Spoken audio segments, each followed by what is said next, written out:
Horsey Steph, and today I am back with episode 2 of, again, season 1 of Heartland. I apologize so much for my outfit today. This is my typical work outfit, and I've thrown my hair up in this ridiculous dew because it is freezing. So yeah, I look totally ridiculous today. Have a good laugh. Please don't make a meme of me. And if you guys could hit that like button down below and subscribe for more videos, that would really help me. Let's go ahead and see what episode 2 of Heartland brings. Alright, so it's really cool this Spartan is completely fixed and comfortable. Not just with Amy, but comfortable with strangers and comfortable just being a perfectly normal horse. I do think that's really unrealistic, especially between just one episode. I don't think that much time has passed in one episode.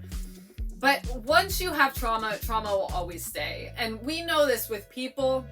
You can go through therapy and you can do a lot of work to help yourself feel better after a traumatic experience, but it never entirely leaves you.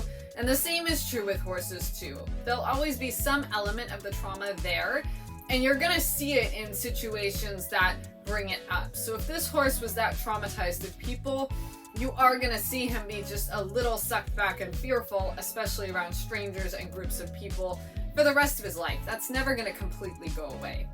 And I'm not seeing that from this horse at all. He seems like a perfectly calm, confident, happy quarter horse that has always had good experiences with people. This is such a pretty area to ride. If you watch Soraya, though, I hope I'm not murdering her name, she has constant contact on this horse. I would guess she's not a super good rider, or at least not as good a rider as Amy, and she's relying on that horse's mouth in order to balance. Amy has nice soft elbows and can really allow the horse to go, versus Soraya really has to hold. Wow, I guess Spartan jumps, so that's pretty cool. He just took that like he's been doing it his whole life. It is such a fun thing to do also while you're out on the trail, to just like take a log here and there. It's such a fun way to just jump and have fun instead of like really hardcore training. It's something I love about going and doing like a little bit of cross country here and there, the low stuff. Same idea, you're just having fun. I wish I had more opportunities to go out on the trail and jump where I am now. But most of our trails are like public parks, so there aren't any trees or obstacles that you can really jump. But I'm envious of her. That looks like a lot of fun. It's pretty impressive that neither of these horses are eating this grass as they walk through this field. A lot of horses would be tempted to grab a bite to eat as they go along. Even in that turn, you can see how Soraya is using those reins to balance herself when she really shouldn't need to. Alright, so this horse, I guess, was sent to Amy to fix it, and when Lou asked about the horse, Amy said, "Oh, he's fine," which Lou took to mean that he was ready to be picked up, and I guess he has a spooking issue. And this girl was riding him and he reared up and spooked at the truck going by. The spook looked very controlled for a horse that was truly terrified. I don't think you'd get just a rear in place and then stand. But at least they got him to rear and the girl to fall off, so they did a good job executing that. And certainly vehicles are something that a horse can spook at, so that part is pretty realistic. But I would expect if this horse were really to have spooked, he would have then taken off and they would have had to go fetch him from wherever he ended up. And now he's running off now that they're chasing him. Again, I would have expected him to run off straight away.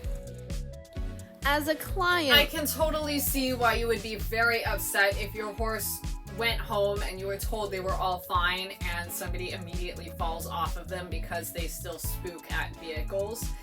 I would be extremely upset if that were the case. As a trainer, I don't know that you can really guarantee that's not going to happen, just because the old environment and the old way of riding could re-trigger the issue. However, in this situation, it's really clear that Amy hadn't actually finished the training the horse, so this owner has every right to be extremely upset with her.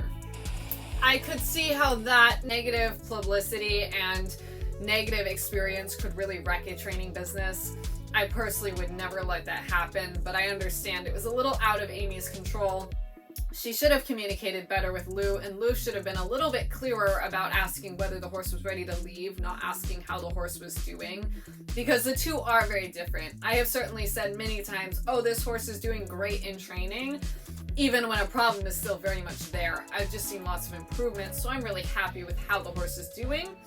It doesn't by any means mean the horse is done, finished, and ready to go home. We should have rates and stick to them. Everyone else does. Alright, so this whole concept of having a rate and quoting somebody, I get it from a client perspective. You want to know how much it's going to cost to send your horse into training. However, as a trainer, I can never guarantee how long something's going to take. So I do have a rate based on a monthly service. And I do quote people, I think it'll take X number of months to deal with whatever problem your horse has. But I never guarantee people it will cost so much money to get the problem fixed.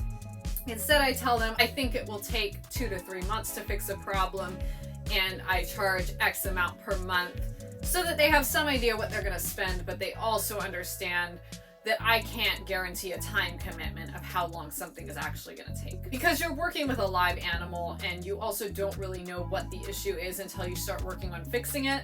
So it's really impossible to say how long something is going to take just from hearing about the problem, especially since a lot of owners tend to downplay whatever issue their horse actually has. And once you start working with the horse, you quickly learn the horse has much, much bigger issues than you've been led on to believe. I'm not really sure why they're grooming these horses just to groom them. It seems like maybe it's a service they offer, grooming horses every day. I personally just let my horses be dirty because a dirty horse is a happy horse. They don't really care as much about being clean as we do, so it's not really worth spending a lot of time addressing it and cleaning them constantly. They're just gonna get dirty again. I do think it would be hard to get back into training and competing without your mom, if your mom was your coach and kind of the one that had helped you through it the whole time. I think the loss of a coach would be hard anyway. And then to couple that with your mom being your coach and losing your mom, I think that would just be so difficult. I understand why she wouldn't really want to get back into competing. It would just change the whole experience and I think bring back a lot of memories, which would be hard to deal with in that kind of situation. She needs more time to grieve before she jumps back into all of the things she used to do with her mom. I would never lead a horse holding it so close to the muzzle like that. I know it's a very common thing to do, but it just constricts the horse's ability to have any kind of freedom.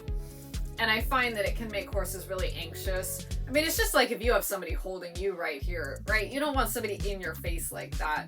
Even if it's somebody you're familiar with and like, you still don't want them in your face like that. So I would never lead a horse like that. I like to give them space. If you're needing to hold them that close to control them, they could be better trained to prevent that issue. And really, it makes horses so defensive and bracy to be up in their face all the time. I'm not sure why it's a thing anyone really does.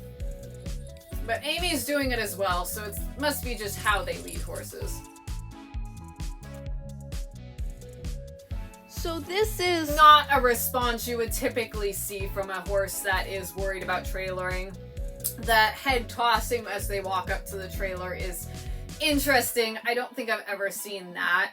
When you do ask the horse to walk in the trailer, I have had horses rear up in response to that, but the head tossing I have never seen. I would think more likely you'd see the horse stop or want to back away versus calmly walking while tossing its head.